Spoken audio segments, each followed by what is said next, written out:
Hello, everyone, and welcome to episode 6 of the Off the Record podcast. My name is Anderson Schaefer. My name is James. And we're going to get straight into this episode. Now, the first thing we're going to be going over today is the Giannis trade. This is one of the biggest trades in NBA history, honestly. Yeah. Probably the last trade that was as big as this was the Luka trade. Now, the Luka trade was probably a little bit bigger than this one, but this one is extremely big. Yeah. So we're going to go... So I'm simply just going to give the terms of the trade, and then James is going to say a couple of things. So Giannis and Bobby Portis was traded to the Miami Heat for Tyler Hero, Ware, and Jamie for a 2026 first-round pick, a 2031 first-round pick, and a 2033 first-round pick, and then a 2030 first-round pick swap. This is a crazy trade. Oh, sorry. Also, Kasparis. I'm sorry, I'm not very good with names. We discuss this every episode. Yeah, I know. So James can go into this. He'll be saying a couple of things, and I'll also share my thoughts. So Giannis. He's one of the best to ever do it. He's a 2-time MVP. He drops in crazy numbers. He's been in the league for about 13 years now, but besides the fact, he has So, for the majority of his career, he's played power forward, right? There's been seasons where he's played strong forward, point guard, basically about it. He's dropped, he averages roughly per year. 24 points. 24 points, So, that's... It's mostly just his defensive capabilities. He's one of the best defensive players in the league. And, you're putting him in with Bam Adebayo, who is also one of the best defensive players in the league. Yeah. He got 83 points, so... Yeah, it's not just defensive players, but both of those players combined are going to show a very, very good Heat defense. Yeah. And, you're also looking at, he has an EFG of .573.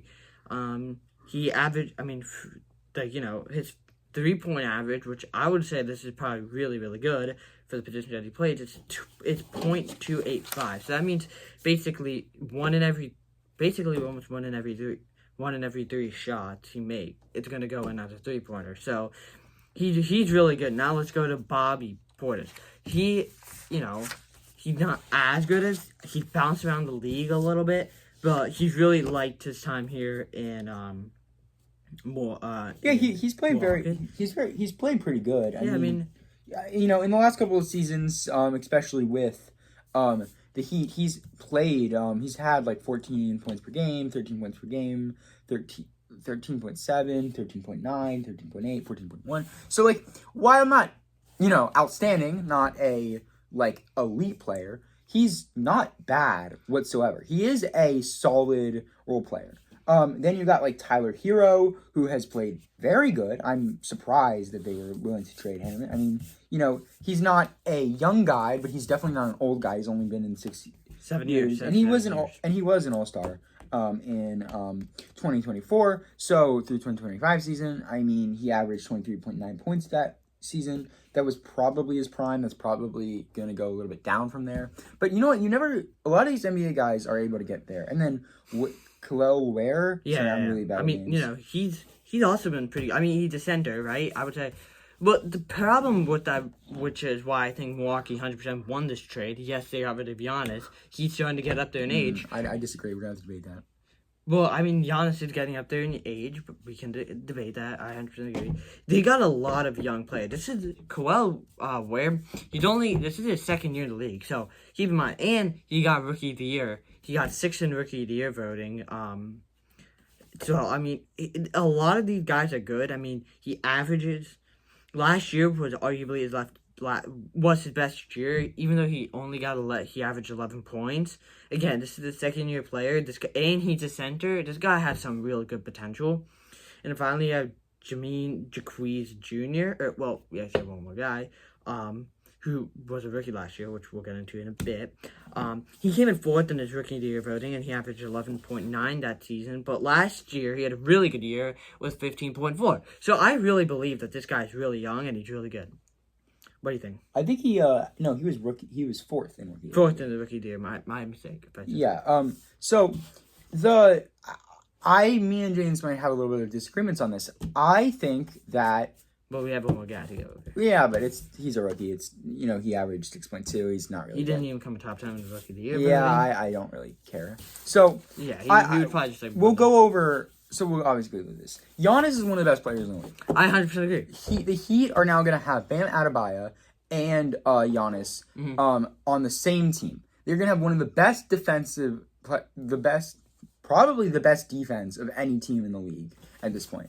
Yes, they gave up Tyler Hero. Yes, they gave up other role guys who will make a difference. But the problem with this for Milwaukee is, who do you have as an extreme difference maker besides Giannis? I mean, Giannis is one of the best in the league. He's getting older, I agree, but he is still incredibly good. Now, he's going to be 32 this year, but 32 isn't extremely old. It's old, and he's definitely out of his prime. Yeah. But he is not completely written off. He will be doing good. I mean, just last year he averaged 27 points per game, and then the year before that he was 30 points per game. So while he had a slightly down year this season, if you got also in there a little bit this year. Yeah, if your down year is 27 points per game, in an injured year, that's still incredible. So I think that it is going to be one of the there's going to be a very good Heat team this year. Now,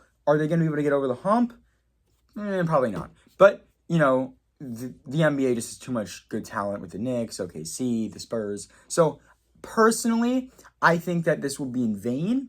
But you know what? If this can get the Heat to a semifinals, and then they can use that as leverage to bring in more players, to maybe get someone else who's really good, they could use that they could definitely make a run in the next 2-3 years while Giannis is still able to be playing. Yeah, I mean, I 100% agree. The Heat are going to be very good, but the problem is why I believe this trade was just so good for the Bucks is because they're in a rebuild stage right now. That's why they got rid of Giannis. The fact they were able to get 3 first-round picks, I know, they got one for 2026. The next one's not going to be until 2030. 2031 and then 2033. Yeah, and then first-round swap pick. But, it's very, this Bucks team, they're just looking for young guys, which they got in this trade. They're going to get even younger as the years goes on because they're going to have so many first-round picks in, 2030, 2031, So it's I think this trade, the plus is really, really good for both teams, but I just think maybe a little bit more for Milwaukee if you're trying to get into a rebuild phase and go back to the NBA championship. Okay, now we're going to be going over the NBA draft. Sticking to the NBA. Yeah, likely not going to be as long of a segment, but we will definitely be talking about it. So, I will be going over a couple. We won't really be going in major detail as we might for other drafts, but we're gonna with the top 5 players. Yeah, we'll probably go over it. So you got AJ, you got Darren, you got Cameron Boozer, Caleb Wilson, and then Keaton Wagler. Sorry, I'm really bad with names. I know who these guys are, and if you show me the face of anyone, I'm really good with faces. Horrible with names. James is much better with names than I am. AJ Dybinasta, I believe. And then we have Darren Peterson, Cameron Boozer, Caleb Wilson, Keaton Wagler. Mikal Brown Jr. And then, Oklahoma City Thunder got Ade Mara, I think. Yeah. So really, I mean, I'm just going to call him Mara. Guys, I'm really bad with names. I can't stress that enough.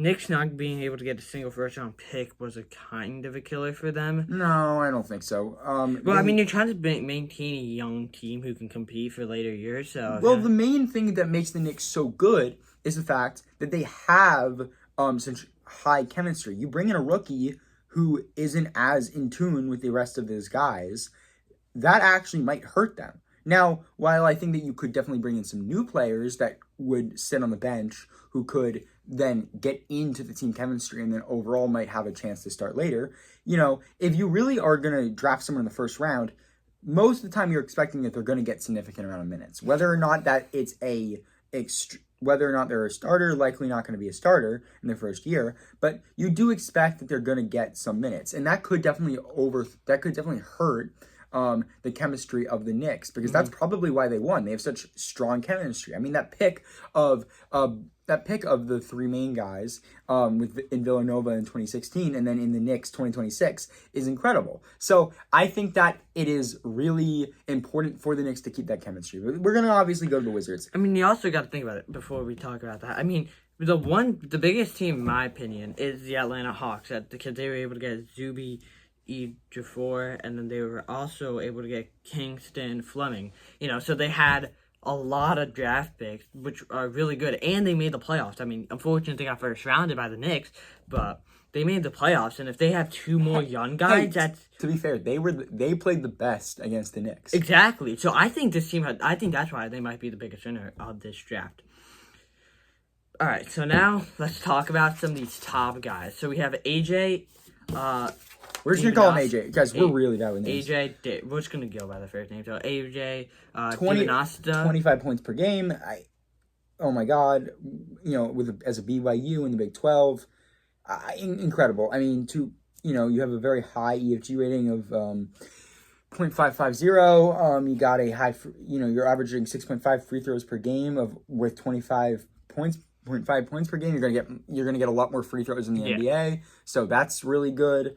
He was obviously the clear first overall pick, and I think that he's gonna be one of the best players. Then you got Darren Peterson, 20.2 points per game. Yeah, also the Big 12, but you know what? He has even less free throws. You're gonna get more than that. He's not as good, but he's very good. The only problem I see with Darren Peterson is that he was the only one that didn't really come in top 10 at any awards, like AJ, Cameron Bouger, Caleb Wilson, Keaton Wagler. They all came in top 10 in a bunch of awards. So, that's the one issue. I don't know if that's true. I haven't really looked at the statistics, guys. Again, I keep saying this. We are not very experienced with NBA with the college event. Yeah, we're not really. Yeah.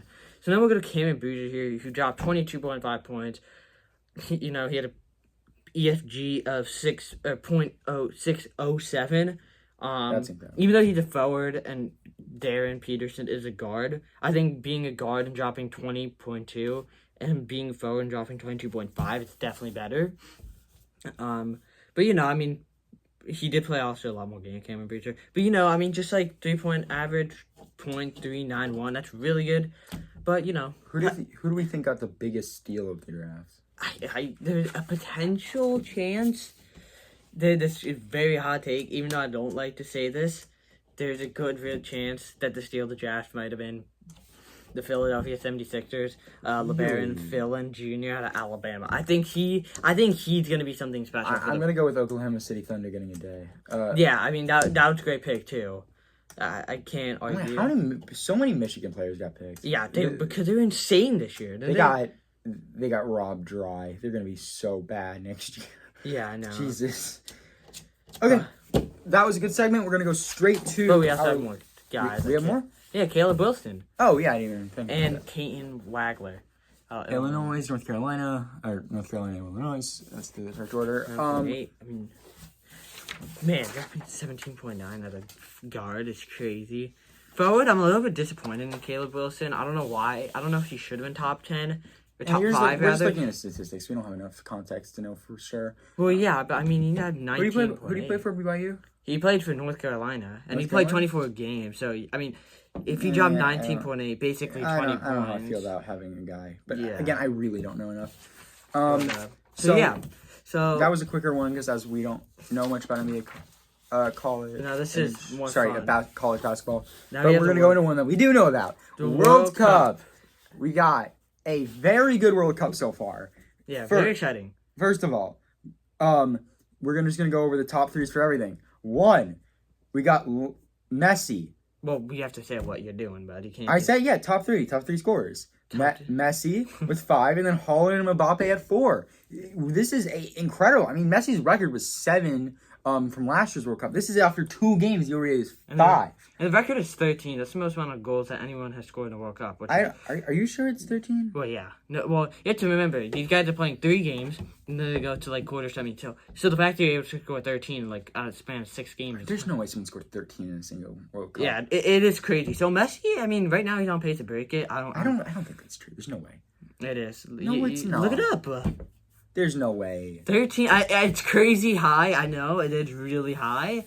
unless if you think it's low, which I think it's crazy high. No, I think it's crazy that the record of all time is 16, but someone 13. No, 16 is the most, like, in World Cups in multiple years. 13 is the most in one World Cup. That doesn't make any sense to me. There's no way. Look it up. Okay, I guess I believe you. But then we're gonna assist. We have Michael Olise with 3 playing for France. Isak playing as a striker and having 3 assists, but he should be playing like midfielder, or center mid, cam, one of those positions. Then we have Joshua Kimmich playing center mid for Germany, having 2 assists. Then we have top 3 saves, so total so far. Curacao, oh my god. 17 saves for Curacao, but that was also their big game against. Room, or I don't know. That was Curacao. I mean, he got 15 against Ecuador. His name is Room, but he leaves none. All right, and then we have some Algeria. It's the Iranian goalkeeper. Iran is playing really good. I mean, yeah, their defense, and then obviously Patrick Beach for Australia, even though Australia hasn't been as good. Now we're gonna go into some group. Group A, Mexico has qualified. They have clinched it. South Africa is probably gonna be eliminated. They're not eliminated yet, but they probably will be. No, I disagree. Czechia too. I mean, who does South Korea play? Czechia, and then South Korea will be playing. I believe. Well, Czechia, right? I believe. So then Mexico plays South Africa. No, Mexico. South Korea plays Czechia, and then Mexico plays South Africa, right? Yes. It might not be. But either way, I think Mexico's going to win. I think South Korea will get second. I don't think we'll see a top 8 third point players from that group.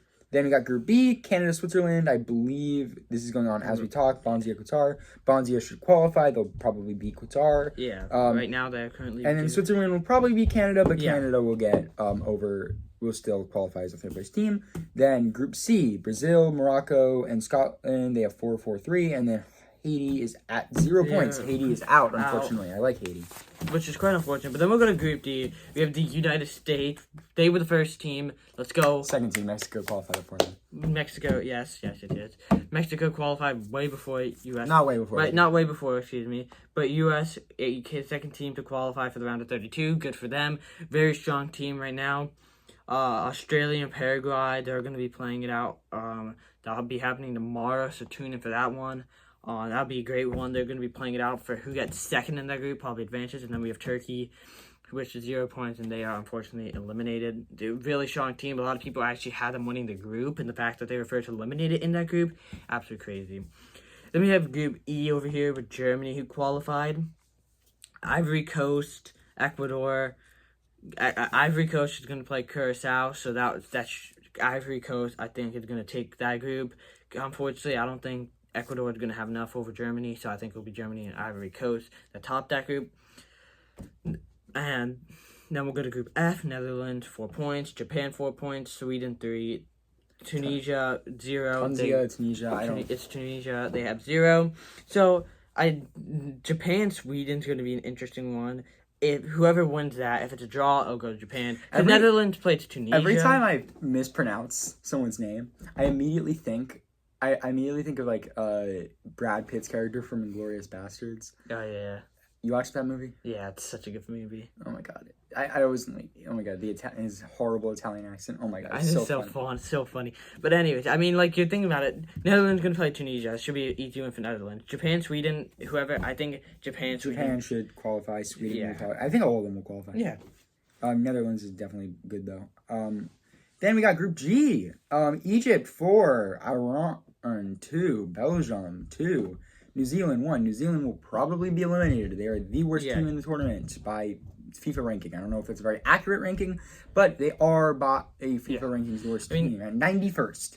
Sweden is pretty good. Japan, not Japan. It's crazy how Belgium's pretty good. Iran, I have no idea how they're there, besides the fact that their goalkeeper is really good. They draw 2 games, but it's crazy how Belgium only has 2 points, so they're going to be playing a good game against. I think they will be playing against Egypt or Iran? I don't know. One of those they've drawn twice, but they're playing Egypt or Iran. Oh wait, no, because Egypt is playing Iran. Maybe they're playing Belgium. I mean, maybe Belgium is playing New Zealand. Yeah, I believe so. But that should be a win for them. It should be a win, but again, they haven't been playing that dominant so far, so we'll see. Same with Group H over here. We have Spain, Uruguay. They have Spain, Uruguay, Cape Verde, Saudi. Cape Verde has played Saudi Arabia. They beat Saudi Arabia. That's crazy, bro. Yo. If they draw, that means they've had 3 points, and that might be enough. That might be enough too. Because Spain played Uruguay. If Spain able to beat them, what? Uruguay. Uruguay. Uruguay, whatever. Tomatoes on. Yeah, basically. So then, I mean, if Spain's able to beat them, then you have Cape Verde who ties to Saudi. I mean, they're going to be going to the next round. So, I mean, that would be crazy. Unfortunately, I don't think they'll go anywhere after the next round. Or maybe, or they become the next Morocco and shock the whole world. Come on, I want to see Cape Verde so I know, I do too. That'd be so good. Okay, then Group I, the best group.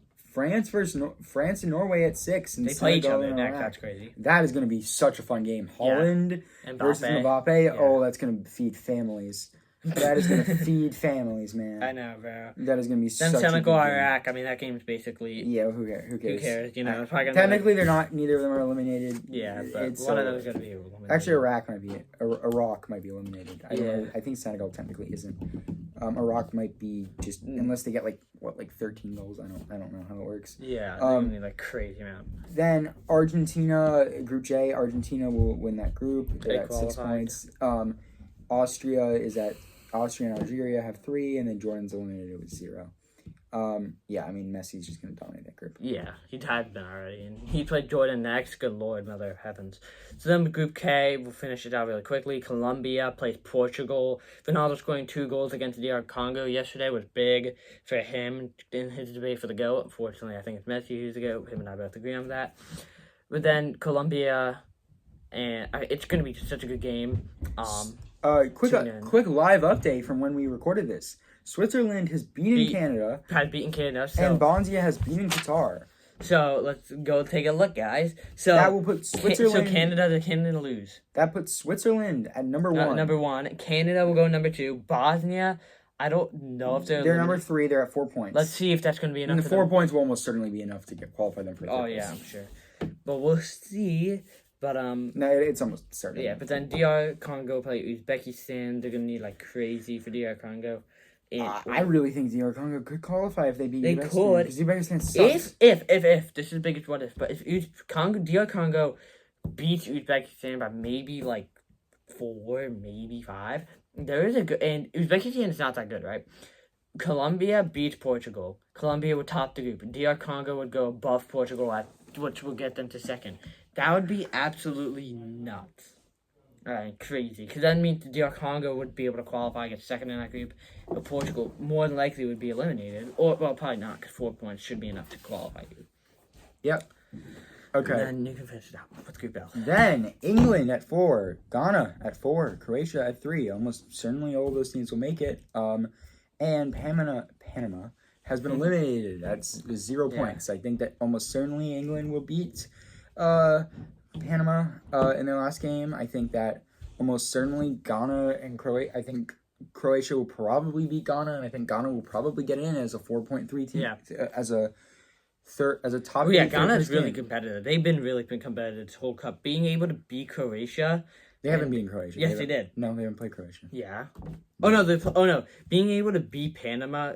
And then being able to draw England. The draw against England is crazy. Because England's such a competitive team, That right? was really good. So, it's really impressive what this Ghana team has been able to put up. But that is the end of the episode. So, next week, all the groups are going to be set. Group stages will be starting next week, and we'll be talking about group stage, round of 32. Round of 32. We'll be talking about that. I'm sure there will be other developments in the NFL, in the NBA, in the MLB. We didn't do an MLB power rankings this week. We'll probably do that next week because there's just been so much in the NBA. It's part of the reason. I know. We had to talk about that. So thank you guys for watching. Yep. Please comment anything you thought. Ignore the fact that we suck at pronouncing names. I know I've mentioned this at least 8 times, but hey, we suck at it. It's true. Yeah. But yeah, thank you for watching.